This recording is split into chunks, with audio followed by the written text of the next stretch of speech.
Everything's good. All right. Just gotta make sure. Gotta make sure everything's all good. Because usually it's not. Because usually it's not. Usually there's one thing that's off, and I'm like, don't realize until after the episode, and I'm like, shit, that thing was off the whole time.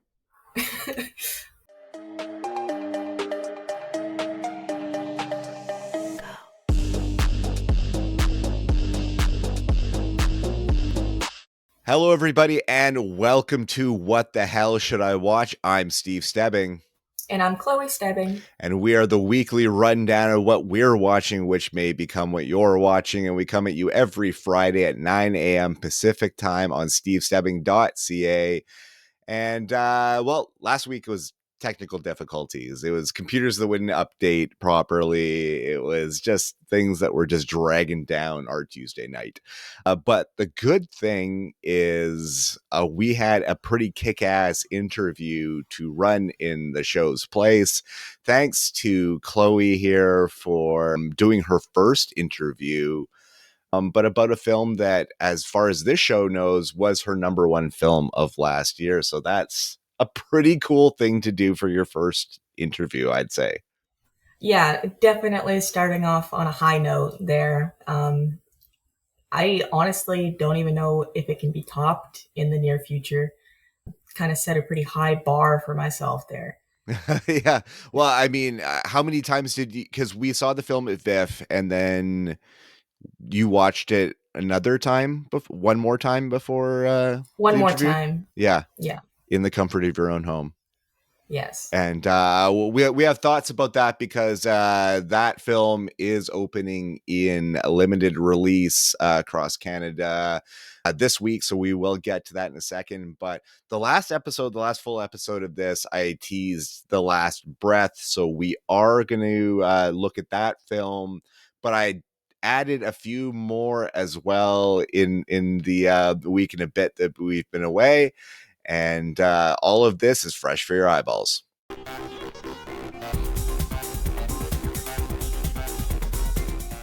Yes, this week I've got a lot of bigger films than I thought I was going to have for this episode when we were just heading into it, with Last Breath being the main film. But one of them I got to see a week before release, just shy of a week before release, meaning that as this episode comes out today, this film is also coming out today.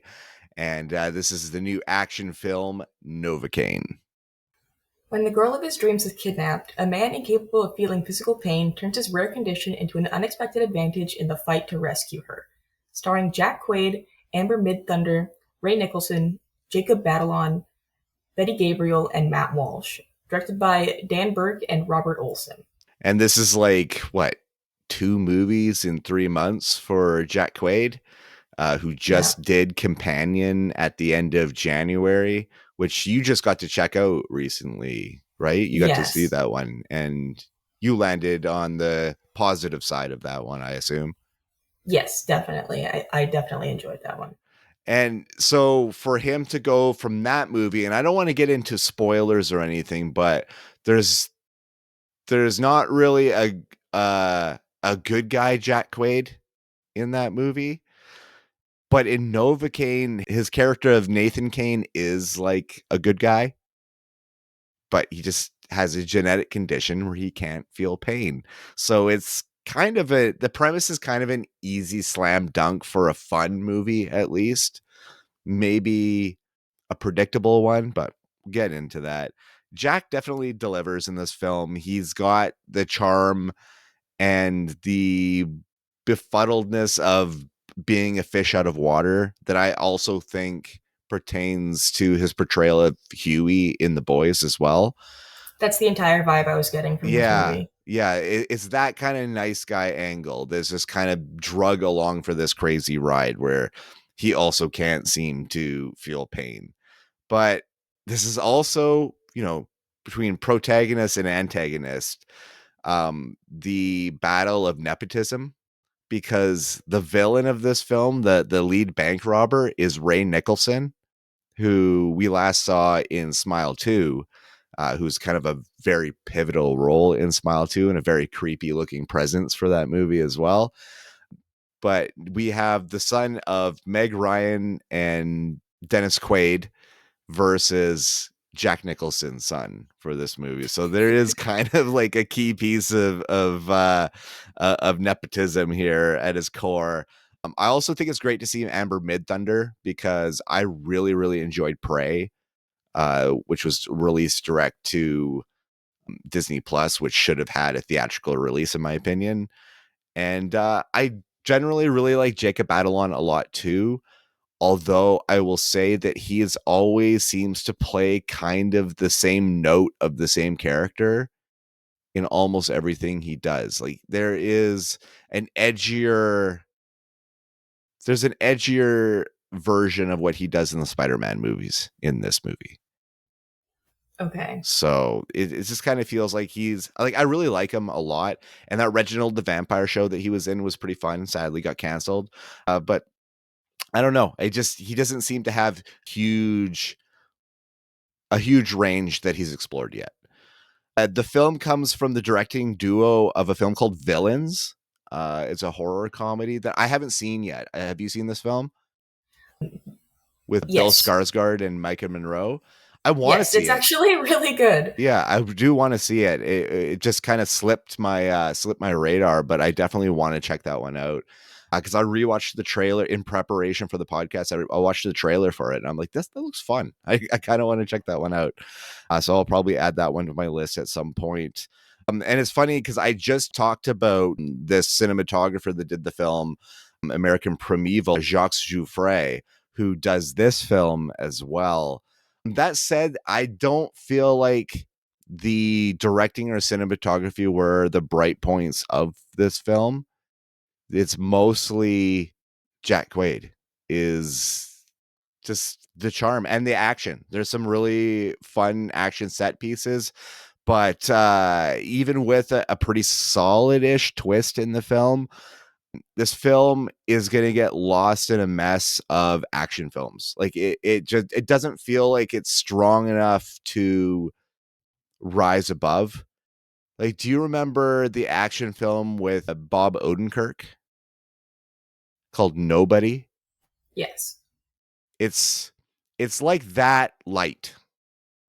So yeah, it feels like the same sort of movie and the same sort of capitalizing on somebody's TV success.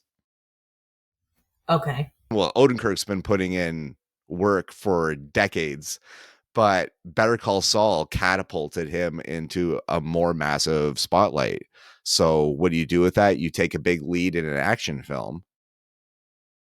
Yeah. And that one was actually, I don't know. I don't know what Novocaine's success will be. Maybe it does become another Nobody because Nobody does have a sequel that's coming. So it did well enough to earn a sequel, but I don't know if Novocaine's there. And I don't even know if it really leaves itself open enough to. But it's not super super memorable. It's not the next Crank. So, it's not nowhere close to that stature whatsoever. And like with the like can't feel pain thing, they're in like crazy different ballparks, but it does call to mind Hardcore Henry, where A little it bit. plays out like a video game and he like sticks his hand back into place and stuff. And yeah, I don't know. I think I would just keep calling back to Hardcore Henry and being like, well, they kind of did it better over there. Or like this, I don't know. That's just what it makes me think of. It makes me think of if you took Huey from The Boys and put him in Hardcore Henry, except more realistic, I guess. And not first person. Yes, and not first person, which actually takes a point away from Novocaine. I mean, if you're into an action movie, it might be up your alley. Otherwise, skip it. I don't know. It's a 3 out of 5 all day for me. Okay. That's where I'm sitting on it. This one, on the other hand, is not. And I've been waiting for this film for years because the writer director is a genius. And I throw that word around a lot, but he's a genius and I love everything he does. This film was called Mickey 17.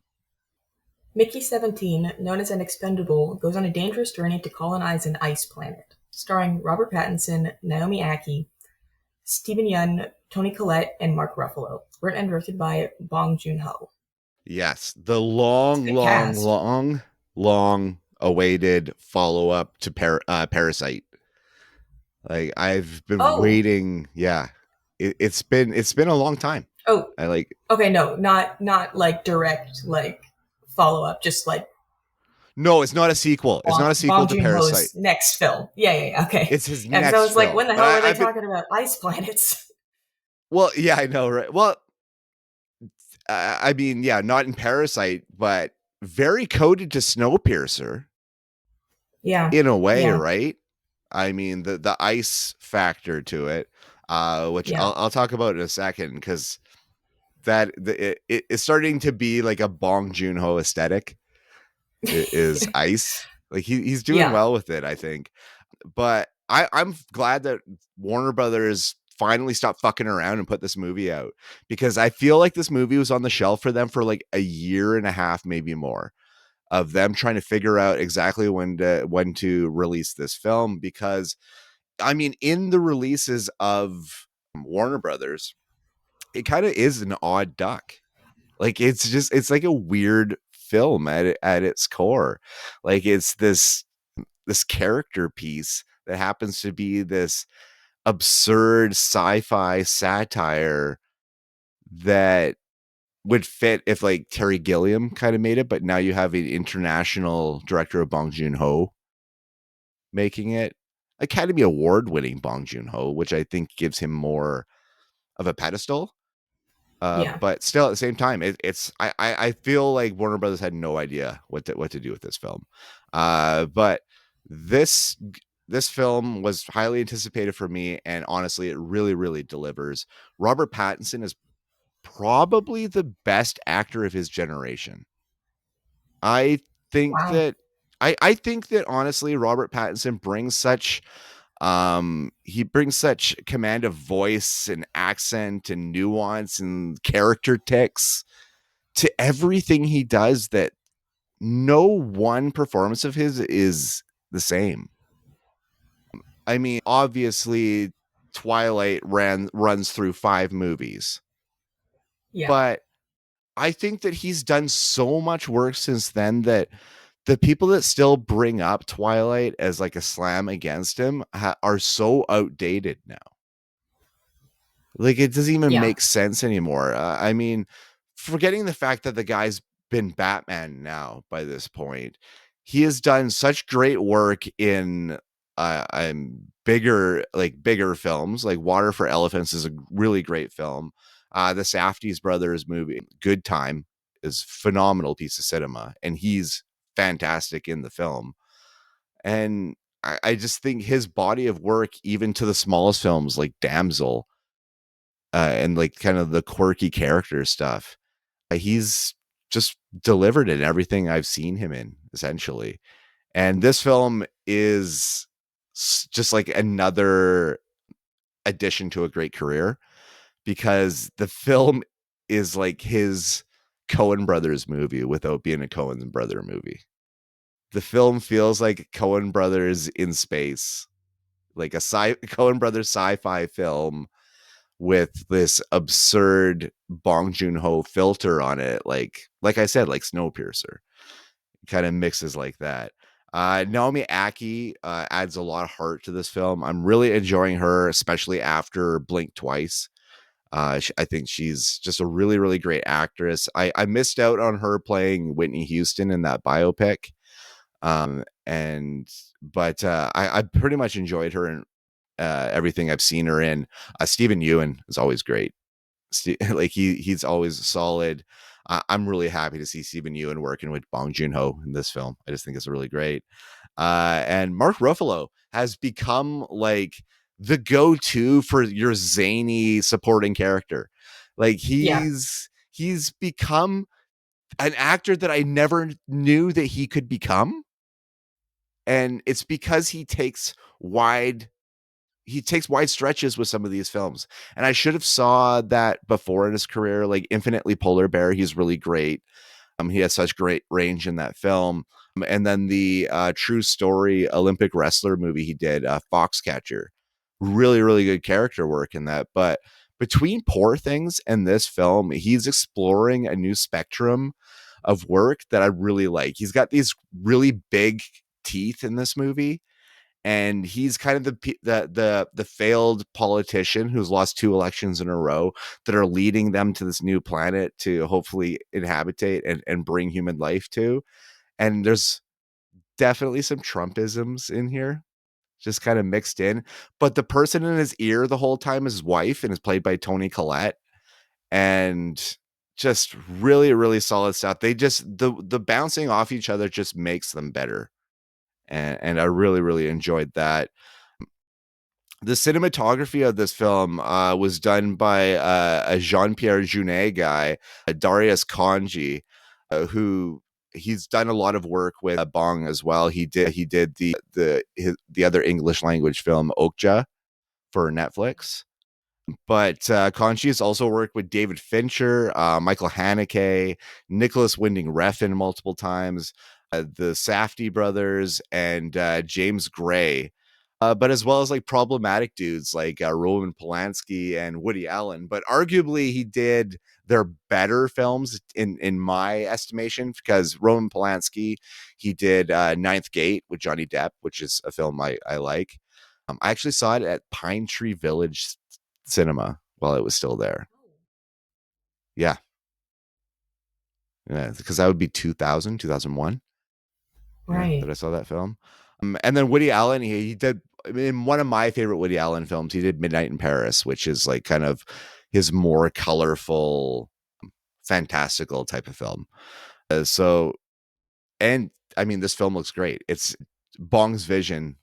I just like saying Bong a lot. Bong's vision put up on the big screen, and I wish I got to see it in IMAX. It is playing in IMAX, and IMAX is a lot more accessible these days.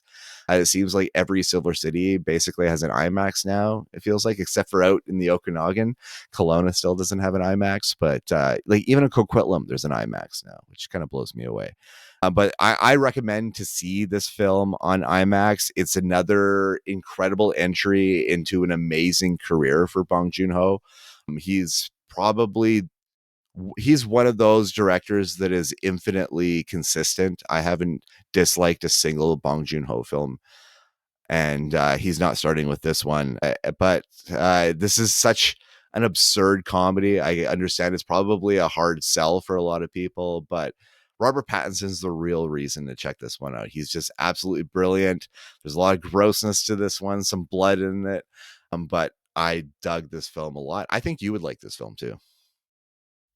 Okay, yeah, I mean, I like every Bong movie I've seen, so, and if you're saying this one isn't any different, so then yeah. Yeah, yeah, it's just fun. I just love his imagination. It's really great.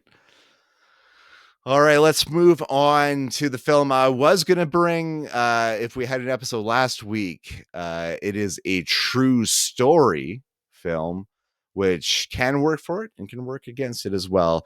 This is Last Breath. A true story that follows seasoned deep sea divers as they battle the raging elements to rescue their crewmate trapped hundreds of feet below the ocean's surface. Starring Woody Harrelson, Simu Liu, Finn Cole, and Cliff Curtis. Written and directed by Alex Parkinson. I really like Cliff Curtis. Yeah, I me like seeing too. him and stuff. Yeah, I've been a huge fan of his work. Like Sunshine, I love that movie. He's upset.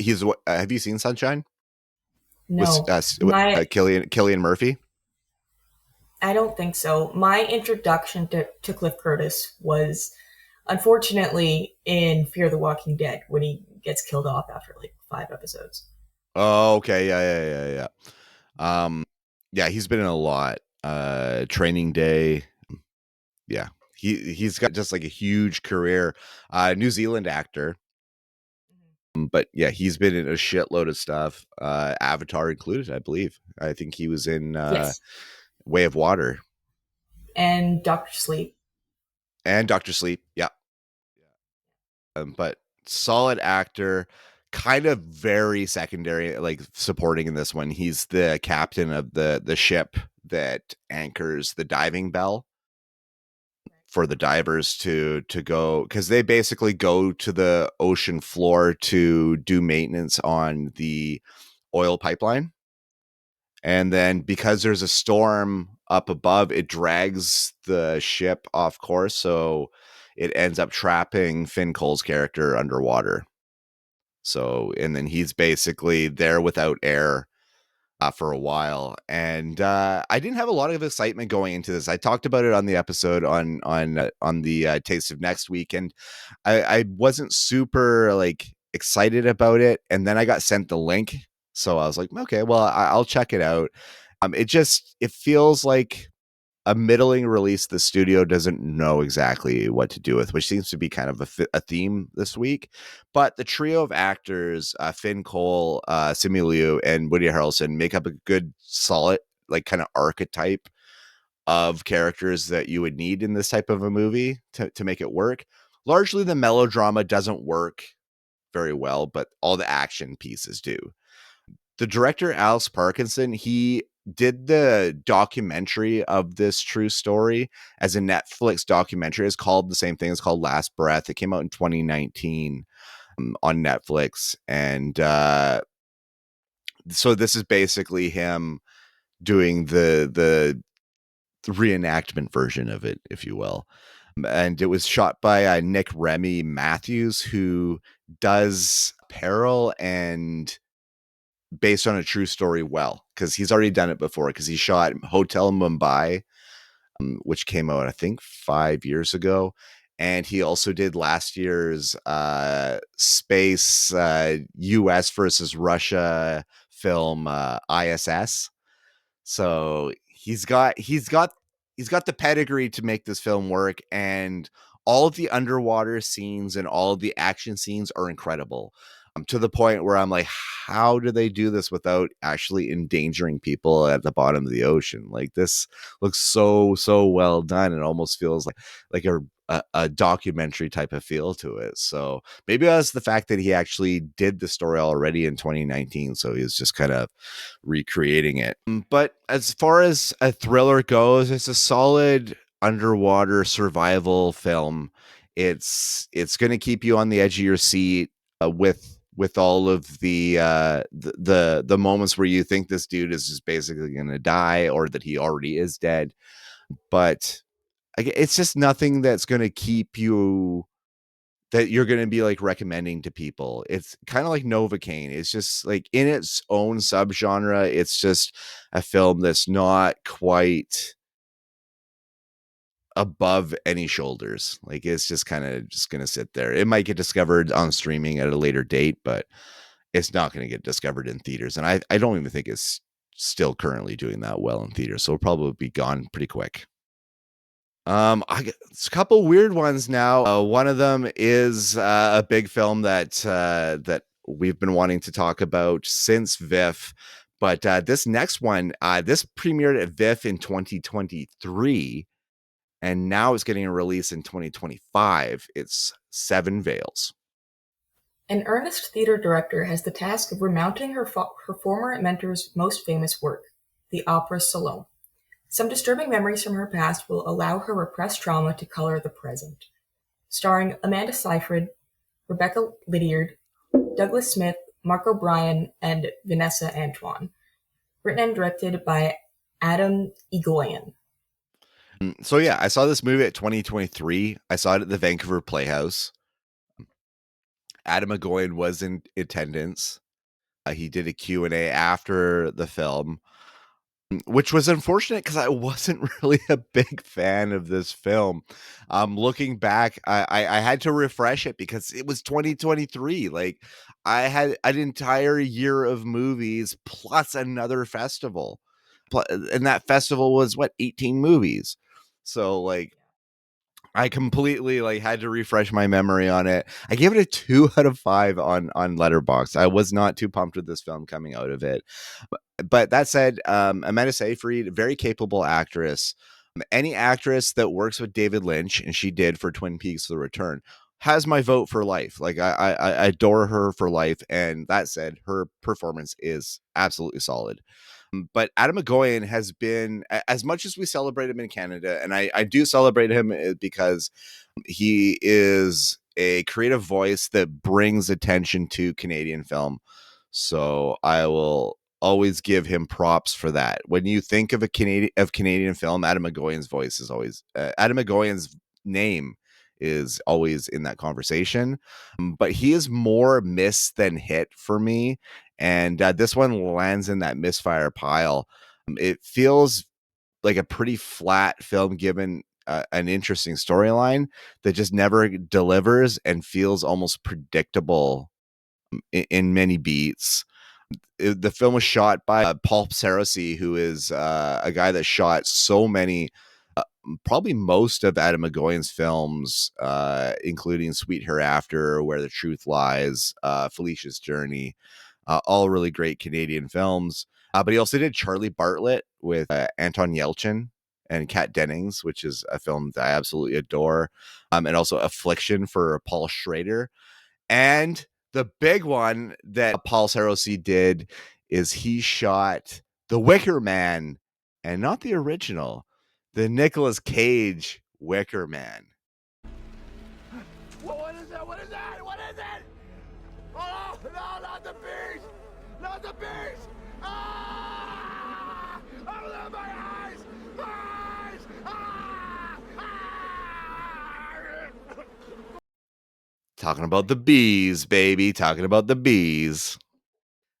It's crazy that this film took this long to find release, given that it was made by such a prominent Canadian filmmaker. I don't know why there was a year and a half gap to Well, finally maybe get this because movie. it's Because not very good. yeah, maybe. I like the Metacritic score on it is in the high 60s. Like it's green. Oh. So it's got good reviews. It just doesn't have good reviews with me. Interesting note: this film, the running time of the film is an hour and 45 minutes, which is actually the same running time as the opera depicted in this film, Salome, which is an hour and 45 minutes. But yeah, that's really all I got to say about it. I was not a big fan.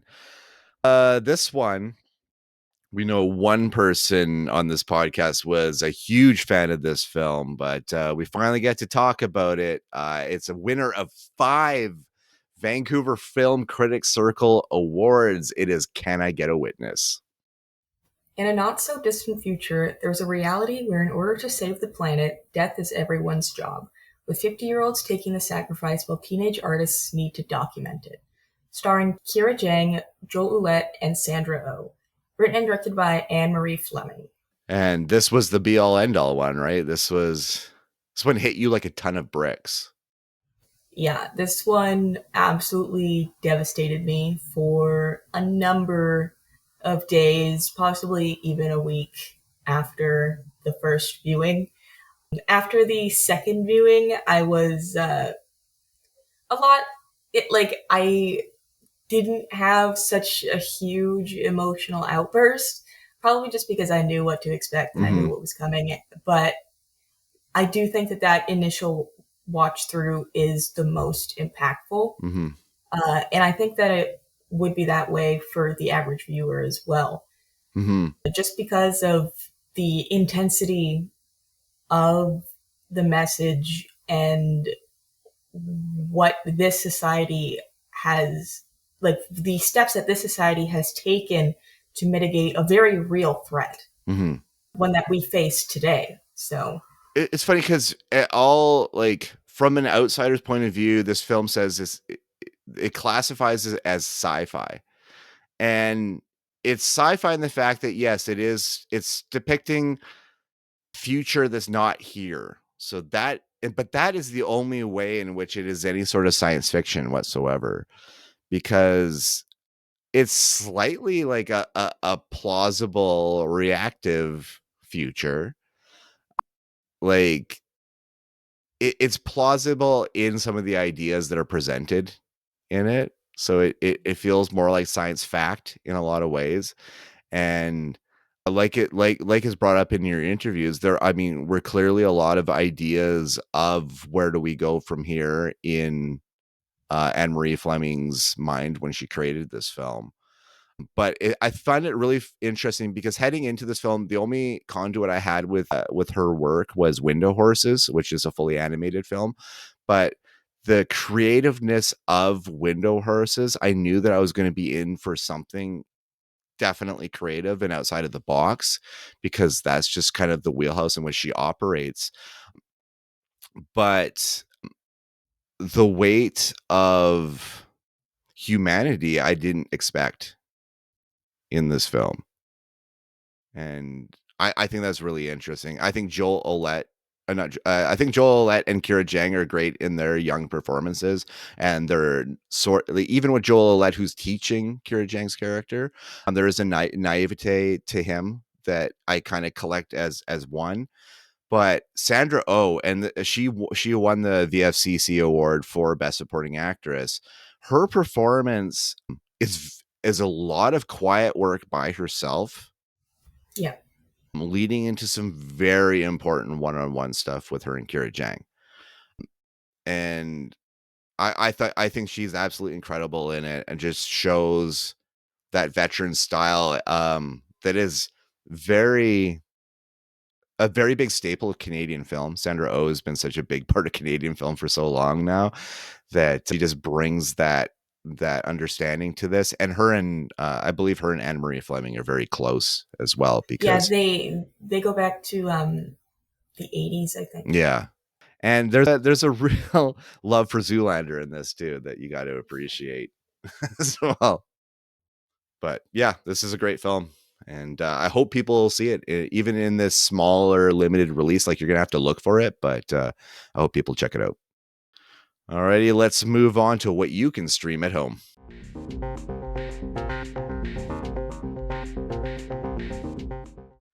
So right on the streaming pile this week, I've been wanting to get these ones into your guys' eyeballs here, because I mean, this first one, I've seen all of it, and I know it doesn't really need me to boast about it, but it is so damn good. The other one I brought to Shane Hewitt and the Night Shift, and I actually got some good feedback about it, so I'm excited to talk about them. But let's get into them. This first one is Daredevil: Born Again. Matt Murdock finds himself on a collision course with Wilson Fisk when their past identities begin to emerge. Starring Charlie Cox, Vincent D'Onofrio, Margarita Levieva, Deborah Ann Wool, Eldon Henson, Wilson Bethel, Sabrina Guevara, Nikki M. James, Ginea Walton, Artie Frushan, Clark Johnson, Michael Gandolfini, Eilert Zurer, and John Bernthal. Created by Dario Scartapane, Matt Corman, and Chris Ord. Available on Disney+. And I mean, the anticipation for this series has been huge. For Marvel fans, not just Marvel MCU fans, but just Marvel fans, because Daredevil, the 4 seasons of Daredevil and the 2 seasons of Punisher were big hits for Netflix. And now, 7 years after those shows were mothballed in sadness, and uncertainty, we get these characters back, and it's just as good, in my opinion. I really loved this show. I've seen all 9 episodes, so I can't really get into the deep and dirty of it until this show has run its course. I don't want to get into any kind of spoiler territory, but that principal cast that you love is back. And D'Onofrio this time, hell, that guy's going for Emmys this time around. Like, he is making this portrayal of Wilson Fisk, the Kingpin, like his award season grab, and it's all worth it because he is so damn good in it. And Matt Corman and Chris Ord, because Dario Scarpane, he was the showrunner for Punisher, but Matt Corman and Chris Ord are kind of new to the MCU stuff, and which is surprising for me because they're the creators of a show called Covert Affairs, which was like this cheesy spy show that was on USA Network or TNT with Piper Perabo. And it was just kind of corny. It was like Alias light. Like it was really, really kind of corny. But this show is everything I wanted it to be when it came back, what I've been waiting for through reshoots, through additional shoots, or whatever that they had to do. The show is violent, it's unpredictable, and it's knowledgeable about everything we wanted as fans, including some new characters that are brought into it. But I will warn you, if you haven't watched episode 1 yet, the first 15 minutes may hit you right in the heart. It did for me, especially my love for all the characters, Daredevil and that surround Daredevil. It really got me. But I really can't wait to bring us to the and now that it's over segment, so I can talk about it in full spoiler glory, because there's so much good stuff to this. I love how it left off, and I really can't talk about I can't talk at all about where I think it's gonna go, but I will eventually. All right, let's move on to, well, it's on the same streaming service, but it's one that actually surprised me. This one's called Deli Boys. A pair of pampered Pakistani-American brothers lose everything when their convenience store magnate father suddenly dies. They are forced to reckon with their Baba's secret life with crime. Starring Asif Ali, Sagar Sheikh, Purna Jagannathan, Alfie Fuller, and Brian George. Created by Abdullah Saeed, available on Disney+. I got the email request for a screener for this show, and I had a lot on my plate at the time, and I was just like, I don't know if I have time for this one.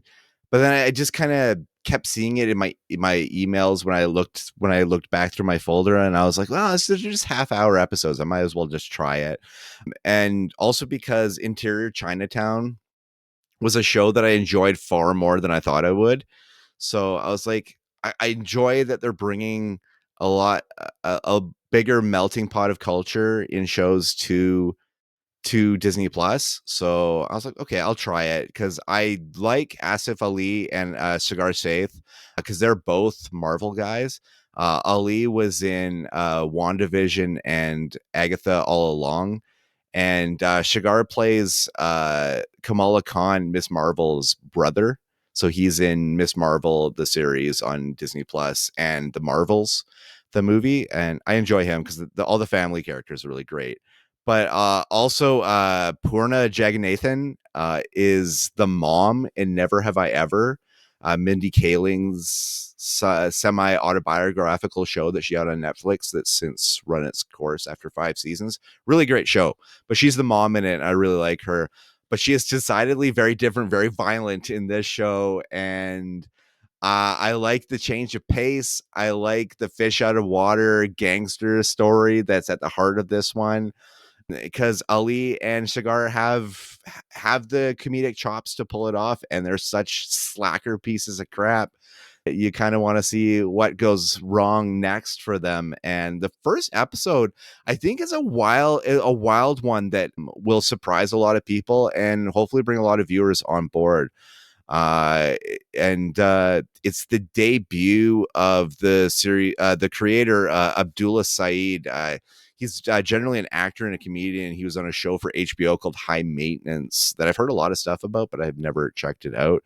Kind of one of those fringe HBO shows that you hear about like 10, 15 years after it was canceled. And they're like, this was an underrated hit. And you're like, God damn it. Why didn't I know about it at the time? But I honestly, in that first episode, did not expect this show to be as violent as it is and as bloody as it is. And maybe that's my sick mind is where I hooked into it. But that kind of stuff may turn people off. But I feel like there's enough of an audience out there that loves Only Murders in the Building that you can show them a little bit of blood now. It's going to be okay. And I love a show that explores culture and puts it out to more of a general public that wouldn't watch a show like this generally. And it is pretty prominent on like the ticker for Disney Plus. So I expect a lot of people will check it out, once they're done watching all 8 episodes of Paradise or something. They might click on it. But it's funny, and it's got that slacker generation stuff all over it. So I dig it as such. All right, I added a few things to my library, so let's get to that.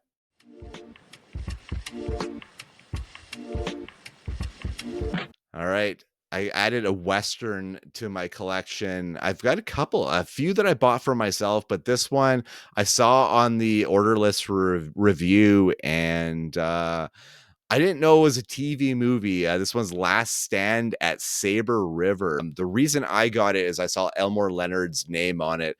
Elmore Leonard wrote like Out of Sight, Rum Punch, which became Jackie Brown, Get Shorty. Justified is based on Elmore Leonard as well. The man was a legend, a writing legend. And this one stars Tom Selleck with the big Western mustache and everything, looking majestic in a cable TV movie from 1997 with with two of the Carradine brothers. David Carradine is in this one, and Keith Carradine. So not the Revenge of the Nerds Carradine. He was not in this film. And is the final film before retirement for a famed Western actor named Harry Carey Jr., who was also in he did some Joe Dante stuff. I think he was in Gremlins. He was in a handful of other like campy stuff. He's in Back to the Future 3. But yeah, I it's a TV movie, so it's and a genre that hadn't faded at that point. 1997 westerns were still kind of getting made still by that point. Wild Wild West came out around that time, I'm pretty sure. That's Will Smith in a western. Not slapping anybody though. The other one I got was Joan Baez, I Am a Noise. This is a biopic documentary about famed poet and musician Joan Baez, who is kind of a hot topic right now because she's a main character in the Bob Dylan movie, A Complete Unknown, with Melissa Barrero playing her, and was just nominated for an Academy Award for playing Joan Baez. So it's cool to immerse myself in the real person that's adjacent to the story of Bob Dylan and A Complete Unknown, because I do feel like they did flesh a little bit of her career out in that film, but I would like to see something a little bit deeper than that. So super happy to get that. We're almost out of here, but I got a couple of reminders to give you.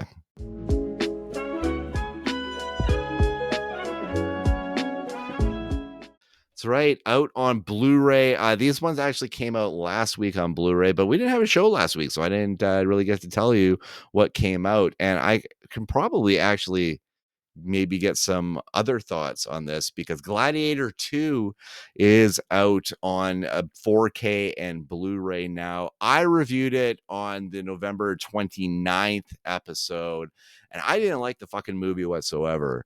I was very, very hard on this movie.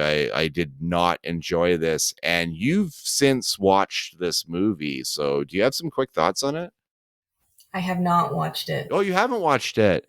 No. I was going to, but then you said it was bad, and then a bunch of other people said it was bad, and now I'm scared because I don't want to hate it.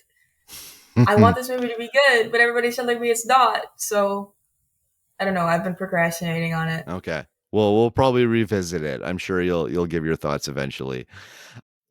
Also on 4K and Blu-ray now is Nosferatu. This is one of my favorite movies of 2024. Robert Eggers is one of my favorite current filmmakers. His movies transfix me and mesmerize me. And it's another chameleon performance from Bill Skarsgård, who is completely physically, emotionally, audibly, and everything else unrecognizable. And Lily Rose Depp, I don't know how she turned in this performance. It's just an incredible performance, and everyone's just really, really great in this movie. But the production design, the cinematography, and Eggers himself is the ultimate star. I reviewed that in the December 13th episode. It's Christmas in March because I received Red 1 on Blu-ray. The Rock and Chris Evans saving Santa, who's buff Santa, played by J.K. Simmons. Did you see this one? Yes. I reviewed it on the December 6th episode, not favorably. I felt like The Rock was wasting all of our time. Well, that's been basically every Rock movie for the past 5 years. Yeah, it was really bad and very frustrating and just dull and dumb, and it was what made it even worse. Okay, it's a bad Christmas movie. There's hundreds of those, okay, but what really got on my nerves about this movie is that after I watched it and saw how terrible it was, everybody everywhere decided to watch it and say that it was the best movie ever. Oh, that hurts. Yeah. That's painful. Painful. Yeah. Absolutely painful. No, it's not a good movie. Let's just get that out here right now on our show. It's not a good movie. Not. Speaking of not a good movie as well, out now on 4K and on Blu-ray is Kraven the Hunter. The Sony Marvel partnership goes out with the whimper of a dying cat. Just awful. Just awful film. And also at the same time, some of the weirdest choices I've seen in a film for some moments. Just very odd stuff. But I reviewed that in its entirety on the December 20th episode, so you can check that out there. All my piss and vinegar. Butts? A butt.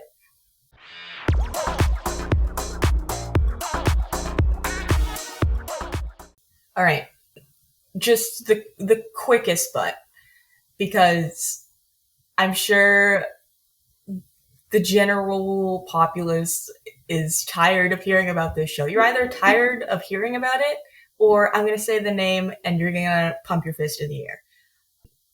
Severance. Haven't you not seen it?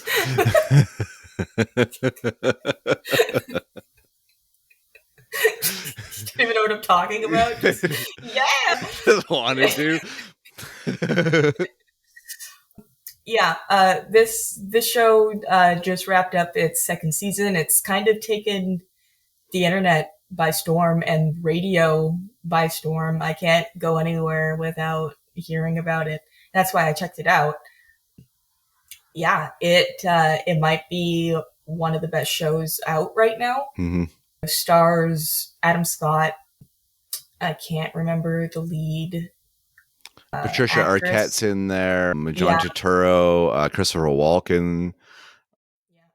Yeah, the cast is varied, but yes, I'm gonna look up her name right now. Very, very briefly Lauer. for one episode. I cannot remember the actor's name, but he played Walter in Fringe. Oh, John Noble. Yeah, he's Christopher Walken's husband. Cecil. Yes. Who's also the king in Lord of the Rings. Is he? Yeah, you ever seen the gif of eating the cherry tomatoes? He's the king of Helm's Deep in Two Towers. Boromir and Faramir's dad. Sean Bean's dad. Sean, you've never seen the Lord of the Rings? No, it's not my thing. You've heard it right here first, folks. Chloe has never seen Lord of the Rings. I'm not into it. I watched the Hobbit movies. You watched the wrong ones then. I'm a Harry Potter person. All right, Potter. But yeah, Severance is good. Yeah, Severance is really good. But you have probably already watched it, average person. But if you haven't, then get on the train. Get on the gravy train. Get on it now. The club. Yeah. Beauty. All right, so we're almost out of here, but what are we going to talk about next week?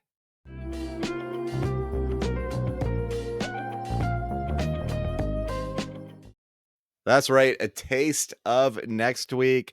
Not a lot going on in theaters. I've got one that'll be an advanced look, but so we're gonna hit up the Netflix delivery that comes out. Well, as you're watching this episode today, The Electric State is now available on Netflix. You can watch that one and see what I thought of that one on the next episode.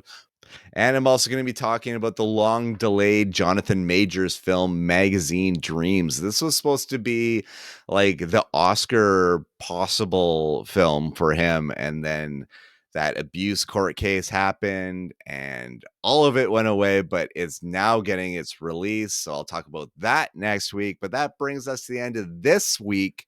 You can find me on Twitter, Instagram, Letterboxd, Threads, and Blue Sky at The Steve Dead.